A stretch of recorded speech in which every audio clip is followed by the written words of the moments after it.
Para nosotros es un gusto empezar esta parte de entrevistas con el profesor Paulo Repeto, hoy entrenador del cuadro Independiente Santa Fe.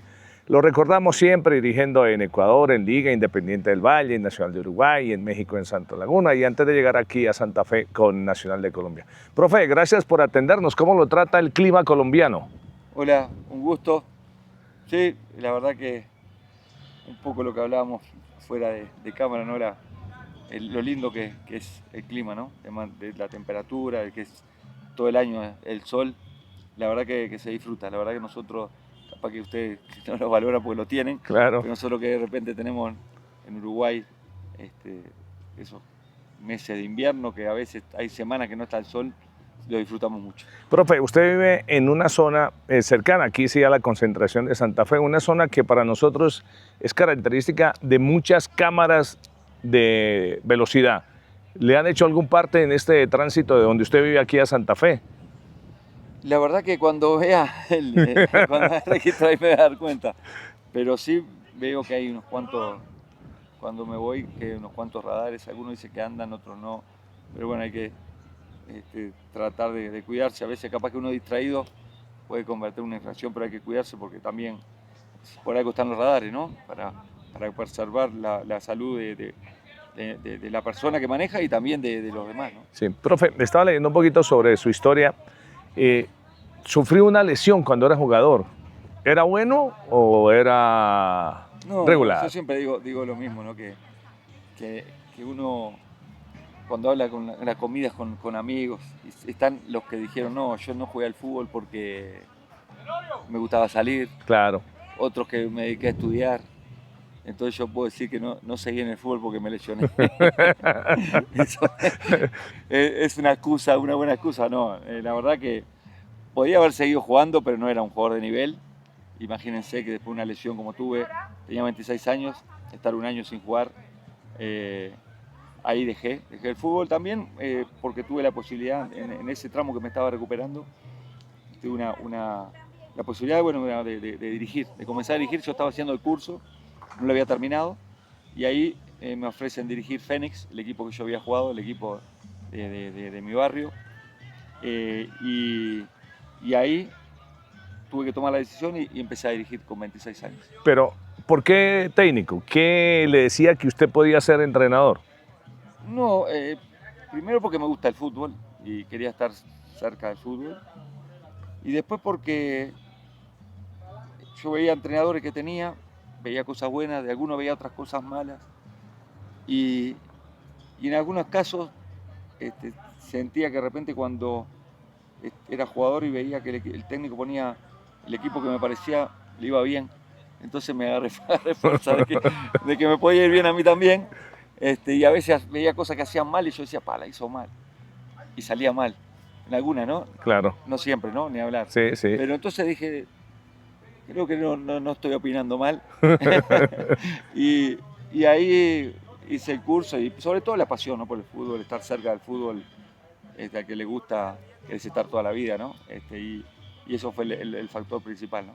¿Qué entrenador tomó cosas? ¿Quién lo inspiró? ¿Por quién? Porque uno pues recuerda a muchos técnicos, sí, uruguayos del pasado, grandes jugadores, pero en el mundo, ¿quién lo inspiró? Sí, yo nunca tuve muchos técnicos que veía cosas buenas, ¿no? Los que había tenido también. Pero no es que uno copie a uno. No, yo por suerte, yo digo que siempre tuve la suerte de comenzar en las formativas, como lo hablamos. Con 26 años yo comencé a dirigir las inferiores de Fénix. Tuve 5 años y para mí fue la mejor escuela, ¿no? Sumado que en ese lapso terminaba el curso técnico y uno también asimila, pues está haciendo la práctica y a su vez el curso.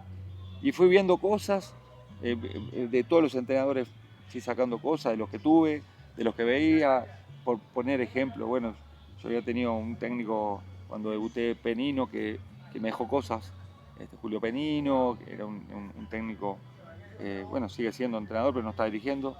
Después tuve a Miguel Pupo, tuve varios, y después se sumó a que empecé a ver cosas de, bueno, Bielsa, de Bielsa, de Guardiola, de todos los entrenadores que uno va Peluso es un entrenador que uno, Claro. los uruguayos, es de los referentes que tenemos, ¿no?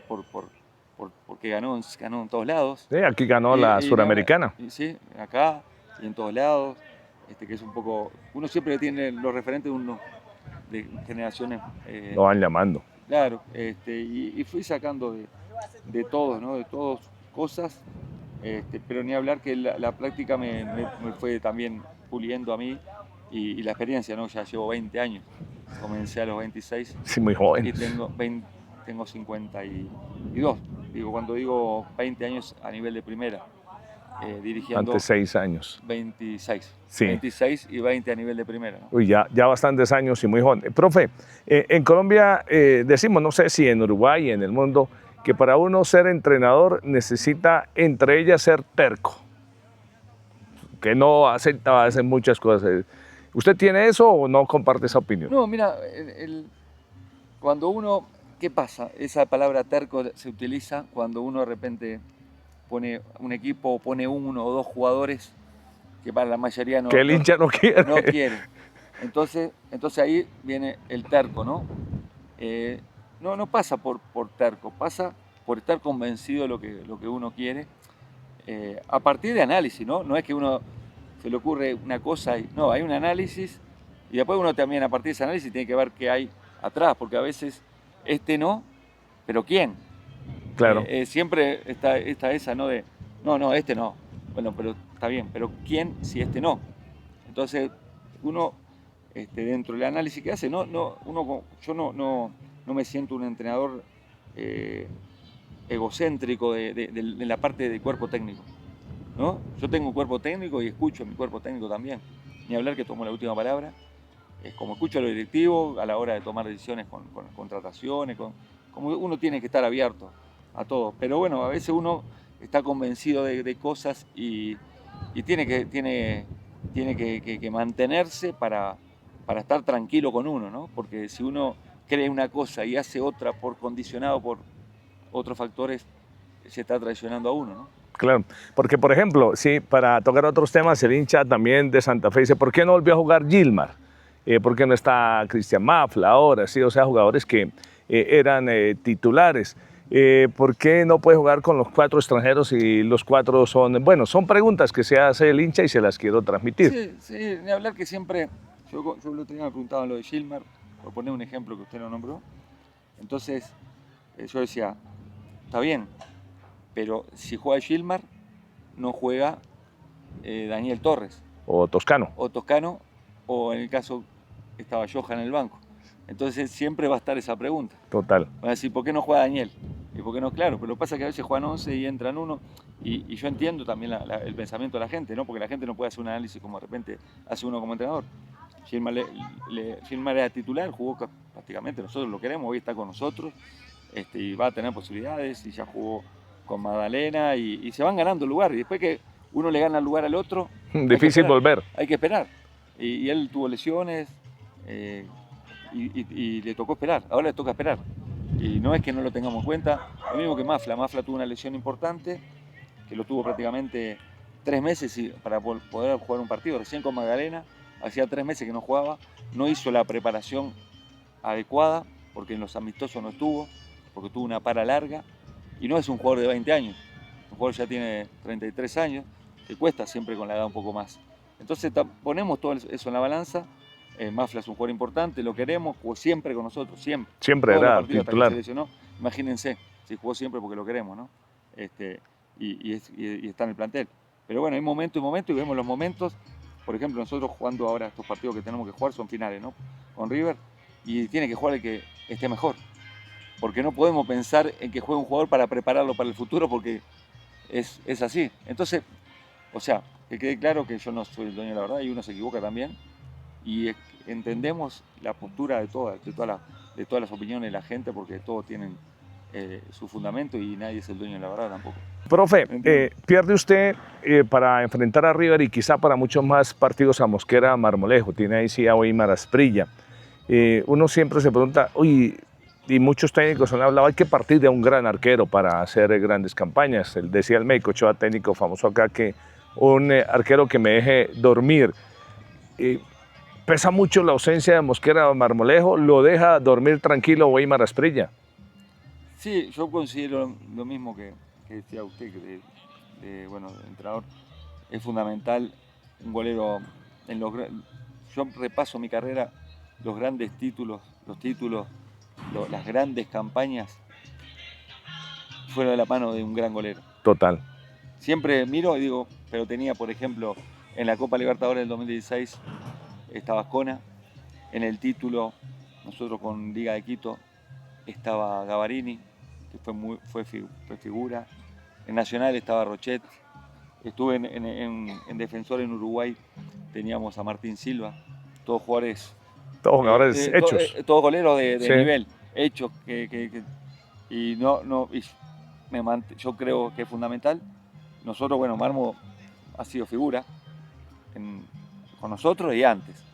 Sí, en el Medellín también era figura. Muy importante, no voy a desconocer, pero Asprilla, las veces que le ha tocado, ha estado a la altura y estamos tranquilos porque por encima de lo que de repente no viene con la continuidad y todo lo que tiene Marmo, pero yo lo veo con personalidad y con temple, ¿no? Porque le ha tocado un momento difícil y siempre ha estado con la tranquilidad y la personalidad, que eso es muy importante, ¿no? Sí, Santa Fe lo tiene usted en el banco técnico, a pesar de la juventud, que tiene ya un gran liderazgo.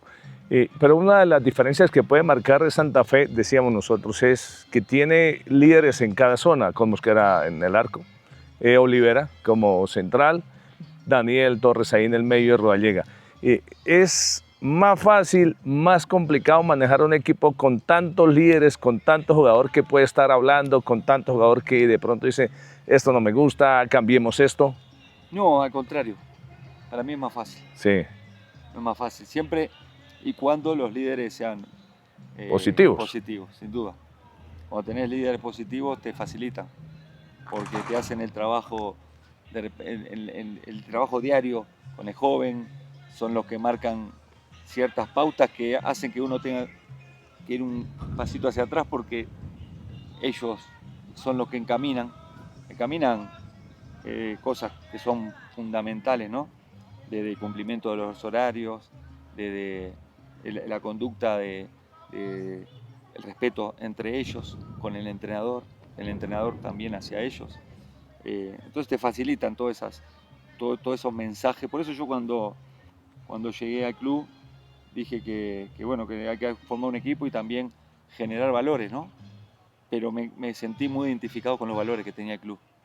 Y yo creo que los capitanes son muy importantes en eso y por eso no me ha sido más fácil. Cuando ganó acá Santa Fe la Suramericana, técnico uruguayo, y lo fue caracterizando con Baba, que también sale campeón acá, decíamos en Colombia que Santa Fe es el equipo más colombiano, más uruguayo de todos. ¿Usted comparte esa opinión? Sí, le ha tocado, ¿no? Y han dirigido muchos uruguayos con éxito. Otros con no. Bueno, como todos, ¿no? Como todos. Bueno, pero claro, sí. Pero todos no ganan. No, pero les ha ido bien generalmente. Claro, pero o sea, ganar siempre unos cuantos, ¿no? Pero son más los a favor, no es que defienda al uruguayo, ¿no? Pero no me pongo uruguayo, pero también a mí cuando me surge la posibilidad, también fue una de las cosas que puse en la balanza, ¿no? Dentro de lo lindo que era llegar al club jugando una Copa Libertadores, dentro de todo ese análisis que uno hace, de muchas cosas, lo que es la ciudad, lo que es, uno analiza todo, ¿no? Pero los jugadores también que tiene el equipo, lo que me ha hablado de la directiva, todo en la balanza. Una de las cosas también que pesó fue que habían técnicos uruguayos que habían tenido cosas muy buenas en el club. Entonces, eso también es importante. Se dio la casualidad, capaz que justo vinieron y no, o capaz que la cultura del club, que yo creo que va más por ahí, la cultura, el sentir del hincha va más arraigado con el sentir de nosotros los uruguayos, de que hay que dejar todo, claro, de que no hay pelota por perdida. Equipo de la garra. Sí, yo creo que eso creo que no lo puedo afirmar, pero creo que va por ahí, ¿no? Sí, profe, en Colombia, y hay muchos que seguimos en la discusión, a veces somos muy conformistas, ¿sí? Y nos contentamos con poco. En mi caso, que es mi opinión, como en el Mundial. Está hoy Santa Fe y el fútbol colombiano, que usted ya lo conoce bien porque estuvo en Nacional, para poder soñar con volver a ganar una Copa Suramericana, en este caso Santa Fe, o el nivel y la parte económica de brasileños y argentinos, todavía marca una gran diferencia. No, yo creo que la Libertadores es más difícil, ¿no? Primero porque juegan los mejores de cada país. Y cuando uno habla de los mejores, está los Palmeiras, los Flamengo, bueno, y siempre hay uno o dos brasileños más, que son potencia. ¿Y cuántos brasileños la juegan? La juegan creo que No, 7, 8, es una gran sé, cantidad. bueno, no sé, pero juegan mucho más de lo que se jugaba antes, ¿no? Antes Total. eran 2 y 2. Entonces el porcentaje de brasileños es grande, mucho más.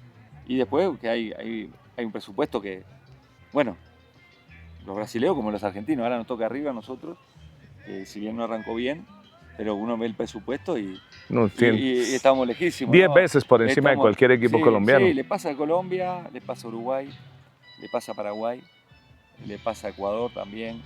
Y bueno, a veces sí, vemos sorpresa como el Independiente del Valle ganando dos Sudamericanas, como también Santa Fe la ganó, como la han ganado también, pero la Copa es difícil por esto que te decía de los grandes. Hay una diferencia entre los grandes de Brasil con el resto de los grandes de Sudamérica. A veces los argentinos compiten con ellos. Pero sí la Sudamericana ya pasa al segundo lugar de equipos brasileños. Y se puede competir. Nosotros competimos con Corinthians de igual a igual. Hoy creo que está en sexto, séptimo lugar. Sí. Competimos con argentinos, Platense también de igual a igual. Entonces creo que se puede. Cualquier equipo, no solo en Santa Fe, sino cualquier equipo de Colombia puede soñar con las dos.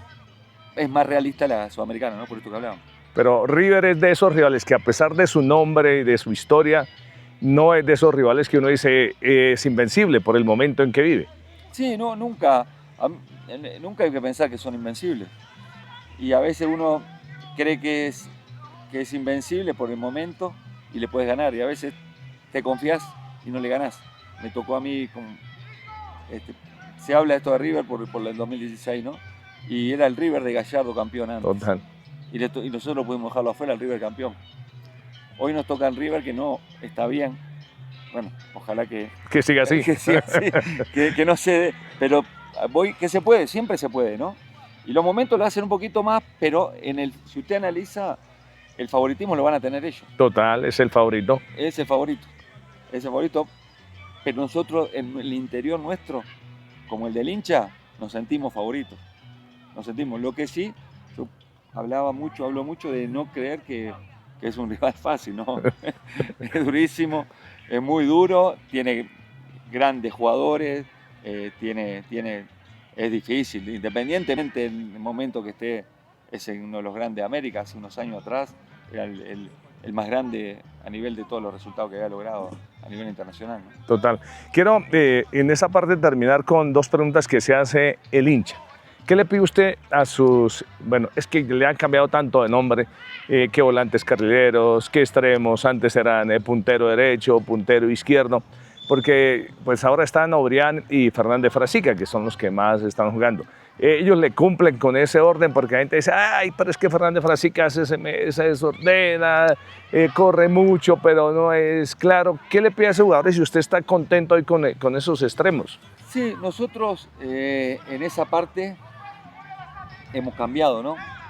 Nos llegó, bueno, Chirra, por su característica, estaba Perlaza, que terminó jugando, tiene una característica diferente, ¿no? Y eso seguramente es la pregunta de la gente. Sí, y es entendible, porque también es diferente, Francisca, la forma de asociarse, Perlaza es más directo, ¿no? Sí, mucho más rápido. Como Luis, de repente, como Luis Palacio. Entonces, bueno, nosotros terminamos muy bien el campeonato anterior con esa característica, ¿no? Con la de Omar y con la de Perlaza, que después ingresaba Jader. Se va a Perlaza, hoy llega un jugador de la característica de Perlaza, Emerson. Sí, Emerson Rivaldo. Sí, y otro es que se acerca mucho es Luis Palacio. Entonces terminamos jugando muy bien, porque terminamos ganando la Peñarol, porque terminamos compitiendo en campeonato, uno a punto de jugar la final. Entonces uno mantiene esa estructura, pero también hay momentos y momentos. Y bueno, tenemos que analizar ese tema para ver qué es lo mejor para jugar con River. Están analizando eso eso que la gente es sabia y las preguntas se las hace como también nosotros. Claro. Profe, usted en el pasado campeonato estuvo a punto de llegar a la final en la parte de penaltis que se pierde con el Junior de Barranquilla. Pero comenzando el campeonato no arrancaba el equipo. ¿En algún momento sintió la presión del hincha? ¿Sintió que de pronto le tocaba irse de Santa Fe a pesar de que llevaba poco? Sí, en un momento estuvimos cuestionados y yo ¿qué le puedo decir? He vivido, por suerte, me ha tocado por suerte en los últimos tiempos equipos como Santa Fe, ¿no? Con presión, con obligación. Sí, Que el tienen hincha, que ganar. Que hay que ganar. Hay que ganar. Y si no ganás, no se puede sostener a través de convencimiento del directivo, pero hay momentos que se hacen insostenibles. Sí, el resultado manda. El resultado manda, ¿no? Y yo lo tengo claro, lo sé y no tuvimos un momento que yo veía que el equipo podía. Sabíamos nosotros que podíamos, que había cosas que no iban a mejorar, que después se dio con lo que uno pensaba, ¿no? Pero uno tampoco puede dar un discurso y que siempre le crean, porque el resultado es condicionante, ¿no? Entonces, bueno, por suerte pudimos sostener ese momento complicado, pasar ese momento y terminar. Yo creo que hicimos un buen torneo porque estuvimos a una tanda de penal de jugar la final. Y en la Copa ganamos ese último tramo, lo que nos deja fuera el primer tramo, ¿no? Claro. No el último, porque el último ganamos de visitante a Peñarol, con Corinthians le ganamos a Platense de local y empatamos el partido con Corinthians en el último minuto, que eso no hubiera dado la clasificación. Entonces termina siendo buena, claro que el objetivo, y habíamos ganado la Superliga. Entonces se ganó la Superliga, se estuvo a una tanda de penales de jugar la final y se pasó a la Sudamericana, que estuvimos también dependiendo incluso del último resultado que no se dio, que era lo más lógico, que queda afuera, que Corinthians le gana a Platense. Y que no se dio. Entonces, bueno, nos quedamos con ese sinsabor de que pudimos un poco más, pero con el sabor de una racha buena al final. Y bueno, ahora ojalá que podamos, ¿no?, mantener lo que hicimos en el final y poder pelear los objetivos, que vamos por todo, y lograr los objetivos. Han arrancado muy bien América, que ha ganado sus 4 partidos, Medellín, que se ve bien, Millonarios en un aparente buen arranque. Tiene Santa Fe, bueno, y hay que incluir siempre a Nacional y a Junior. Santa Fe está tranquilo con la nómina para la Copa Suramericana y para la Liga y poder pelear las dos, porque lo que usted acaba de decir, hay que intentar ganar todo. Sí, usted nombró equipos que se reforzaron muy bien, ¿no? Yo creo que, como todo, cuando termina una temporada, generalmente los equipos que se refuerzan son los que, porque si usted ve Junior que logró el objetivo, uno prácticamente tuvo la baja, ¿no?, de Guerrero, y creo que llegó un delantero, ¿no? Sí. Llevó a Filiuseski. Pero usted ve otros equipos que no logran los objetivos y hizo una inversión muy grande, ¿no? Bastantes jugadores. Yo no voy a nombrar uno de los cuales, bueno, es nuestro rival. Millonarios. América hizo una inversión también grande. Y bueno, Nacional siempre también. También se va reforzando. Se ha reforzado. Entonces, es normal, es natural. Y nosotros apostamos un poco a lo de Junior, a mantener, a poder mantener ese último tramo que hicimos. Hay variables que te hacen ganar o perder. La pelota en el palo que entra o la pelota que pega en el palo y sale. Las lesiones, si seguís compitiendo o no a nivel internacional. Nosotros comenzamos el torneo con una sudamericana y ya jugamos 2 partidos, entre medio 2 de campeonato, y ahora vamos a tener que jugar 2 partidos más, entre medio 3 partidos más de campeonato. Entonces está dando ventaja en el campeonato. Hay muchas variables que te hacen ganar o no, pero nosotros, en la medida que nosotros podamos mantener el plantel, tuvimos la baja, bueno, de Marmolejo. Esos condicionantes a veces te ayudan para estar más fuerte o no, pero confiamos en el plantel, sí. ¿Por qué Emerson Rivaldo? Bueno, porque nosotros estábamos buscando un jugador de esas características, esto que hablamos de extremos más por fuera. Estábamos viendo opciones dentro del presupuesto del club también. Y bueno, surgió la posibilidad. Él tiene una historia acá que conoce, tuvo mucho tiempo. Que jugó en Millonarios. Claro, tuvo mucho tiempo. nosotros lo conocemos también y nos da eso que de repente perdimos con Perlaza, ¿no? En esa posición, y como que era mismo, que buscamos esa característica del jugador. Profe, ¿en algún momento fue cierta la posibilidad de ir a dirigir nuevamente a Uruguay?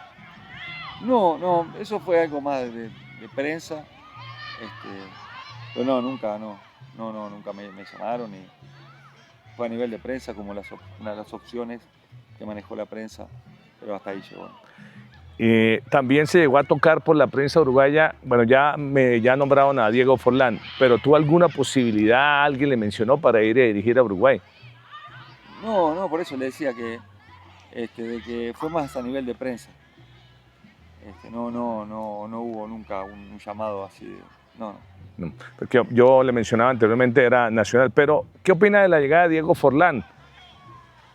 Usted me decía la pregunta de Nacional de Uruguay y después le dice la de Uruguay, pero los dos se tocaron, los dos temas. Claro, no, pero usted capaz que la cámara, si me equivoqué yo la respuesta. No, yo en la pregunta, no pasa nada. Pero bueno, se le voy a responder entonces. Sí. De Nacional, de Uruguay, sí, tuve, sí. En su momento, cuando yo salgo de Nacional, de Atlético Nacional, y antes, dos veces, 2 llamados del club. Bueno, yo estaba en un momento que me quería quedar acá en Colombia por un tema de estabilidad familiar. Bueno, tuve esa posibilidad y no se dio. En un futuro, como lo dije también, yo me fui en el 2022 con algo muy lindo en el club y se va a dar. Pero bueno, los tiempos de cada uno tienen que coincidir. ¿Le gustaría quedarse viviendo en Colombia? Porque usted cuando deja de dirigir a Nacional, como nos lo acaba de contar, se quedó en el país. Como hizo, por ejemplo, Julio Comesaña, ¿sí?, que se quedó, Sebastián Viera, que se quedó. El uruguayo parece que le gusta este país. Sí, Medellín es muy bonito y pues Bogotá con todo y sus trancones y la zona de la sabana es muy bonita. ¿Le gustaría quedarse viviendo en Colombia? Sí, yo con mi familia siempre nos proyectamos, como le decía también, el tema de analizar. No es que una propuesta y ve el equipo y uno no analiza otras cosas. Y bueno, cuando yo decidí, como lo hice antes, ¿no? También en los diferentes lugares. En Ecuador tuve 2 ciclos de 4 años.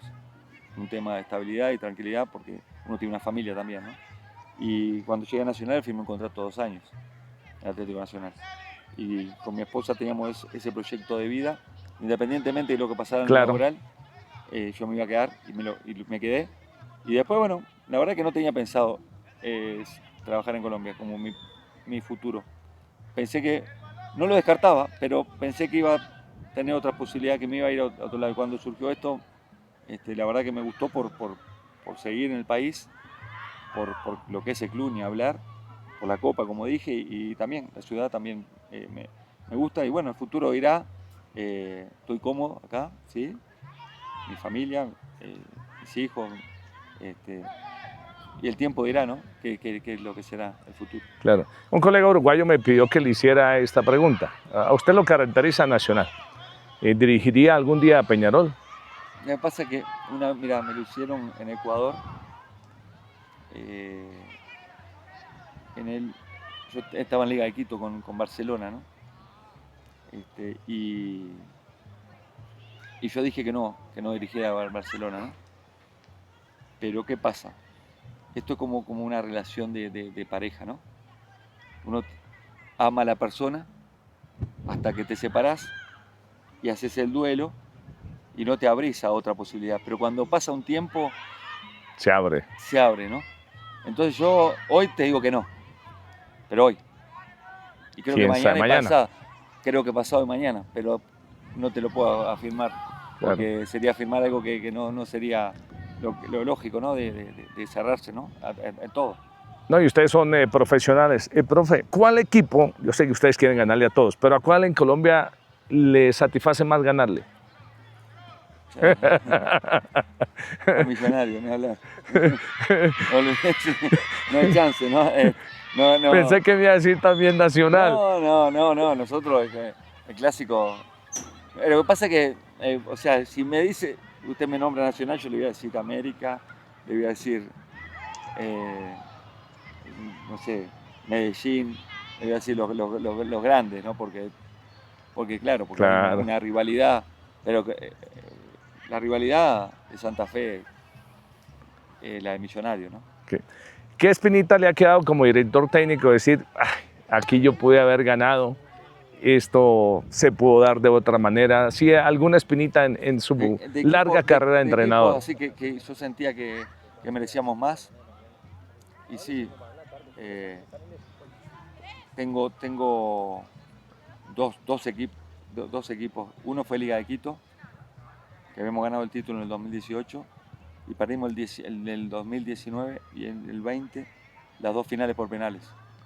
Que ahí y la verdad, las dos que perdemos, que fueron por penales, en el campo fuimos más que el rival.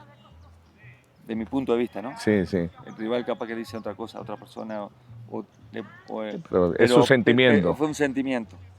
Y después, en el defensor del 2010, cuando nosotros quedamos eliminados en la Sudamericana con Independiente, que después fue campeón, yo sentí que el equipo pudo llegar mucho más. Que podía, porque en una fase increíble quedamos afuera con Independiente, un partido que sobre el final lo perdemos, y después Independiente fue el campeón. Estuvimos muy cerca y yo miro hacia atrás y teníamos un muy buen equipo. Teníamos muy buen equipo. Esos son los dos. Después, bueno, Independiente, usted puede decir, no, sí, le ganó la Libertadores, Claro. pero yo le digo Nacional nos superó bien. Competimos de igual a igual, perdimos por un gol. Sí, el 1-0, el gol de Borja. Sí, pero nos ganó bien. Pero en esas dos, como que sentí que podíamos un poquito más. Ni hablar que en la reciente pudimos también jugar la final. Claro, con Junior. Con Junior, pero con Junior fueron unos partidos parejos. Un poquito más nosotros acá, ellos un poco más allá. 50 y 50, pero yo le estoy nombrando las que yo sentí que pudimos más. Claro. Dos preguntas finales, profe. Una de un jugador y una en su tema de cómo es. Discúlpeme, sí. Las Libertadores, yo creo que pudimos pasar la fase. Con Santa Fe, Sí, claro, sí, es que sí, estaba dado todo. Sí, el gol que le hacen en el último minuto, todo. Sí, porque hay los dos partidos que nos empatan acá, es la Corinthians en el último minuto y de Peñarol parecía que estaba resuelto y es una jugada... Sí, de un saque largo. Largo de golero, o sea, pero bueno, también la sumo a esa, como que pudimos un poco más, ¿no? Totalmente, porque además el Corinthians le empata en el último minuto. Sí. Profe, ¿qué piensa usted de Hugo Rodallega? No, y Hugo, yo lo comparo a mí me ha tocado, por suerte, como le decía, jugadores con una trayectoria como... Jugadores grandes. Grandes, que vienen a retirarse o terminar su carrera en su país. Me tocó, bueno, Luis que no se retiró, Luis Suárez, que dio la vuelta a Uruguay. Me tocó Antonio Valencia. El ecuatoriano. Claro, Luis Suárez venía del Atlético de Madrid y Antonio venía del Manchester United. Y bueno, Hugo yo lo pongo en ese nivel. También Roque Santa Cruz, pero yo cuando Roque siguió jugando, creo que hasta también Roque, son los tres que son emblemas de cada país. Yo recuerdo en la pandemia una de esas conferencias que se hacían por Zoom, entonces ponían los referentes en aquel momento de cada país y yo estaba en Ecuador, estaba Antonio Valencia y estaba Roque Santa Cruz. Claro, de Paraguay. Y en Uruguay se ponía Luis Suárez, me tocó Luis Suárez. Y yo a Hugo lo pongo en ese nivel de jugador, de trayectoria, líder, goleador, ganador, respetado afuera y adentro. Y adentro, principalmente adentro, que eso a veces no se encuentra. Y la verdad que es un placer, ¿no? Un placer dirigir jugadores, como le decía, Hugo, Daniel, Marmo, líderes positivos, que a pesar de que ellos en su interior saben que no tienen muchos años más para jugar, pero entrenan como si fuera el primer día y quieren ganar como siempre, ¿no? Claro, no se pierde esa alegría y ese profesionalismo. Profe, ¿cómo es un día suyo? Por ejemplo, en la casa, usted es buena gente, es drástico, disciplinado. ¿Cómo es el profesor Pablo Repeto? Yo, depende del momento, ¿no? depende del momento. Cuando estoy con el fútbol, ahora llego a mi casa y ya, bueno, a mirar el rival, que me está faltando algunos detalles del análisis de River, pensar el equipo que va a jugar. Y no, la verdad que no me da tiempo a nada prácticamente, porque ya a la hora cuando querés acordar ya la cena. Y al otro día tenés que venir temprano y estar bien descansado. Yo trato de cuidarme en esos aspectos, en las horas de sueño, porque uno maneja un plantel y tiene que estar bien, ¿no? Bien descansado, fresco para tomar las decisiones y para el manejo del día a día, ¿no? Entonces, la verdad que esto te consume. Esto te metes 24 horas. 24 horas. Y sí, cuando tengo libre, ahí sí miro series. Bueno, sí, la distracción mía es ir a cenar o almorzar con mi familia, con mis hijos, alguna actividad, pero puntual, ¿no? Cuando juegas así cada 3 días con Copa y Campeonato y Copa, no hay margen para nada. Claro. Y pregunta final, ¿cómo la va con Eduardo Méndez? No, bien, bien. ¿Sí? Bien, sí, bien, bien. Bien, tenemos una muy buena relación de respeto. La verdad que yo creo que es importante uno ponerse en lugar del otro para entender situaciones, que se pongan también en el lugar de uno. Y creo que Eduardo tiene mucha experiencia en esto. A mí, por suerte, cuando me ha tocado directivos con experiencia, me llevo mejor, me llevo muy bien. Desde Rodrigo Paz en Liga de Quito, Claro. creo que en el estadio Rodrigo Paz Delgado, José Fuente en Nacional, ya gente con unos años más que yo, que podían ser mi padre, ¿no? Claro, totalmente. Algunos un poquito más que mi padre tienen, en edad. Entonces, yo creo que eso me ayuda mucho a mí y me siento cómodo.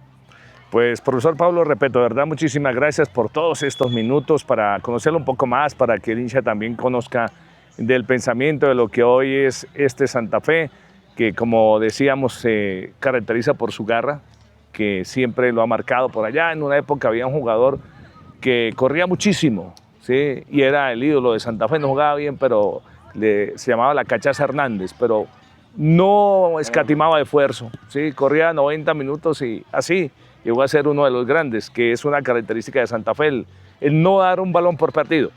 Sí, sí, ni hablar que uno lo siente también, cuando se valora de repente en algunos jugadores eso, y eso es algo que a nosotros los uruguayos, lo primero, ¿no? Es de ustedes. Es nosotros hay que dejar todo, ¿no? Independientemente de lo que pase, porque el rival juega, pero el que no deja todo no juega.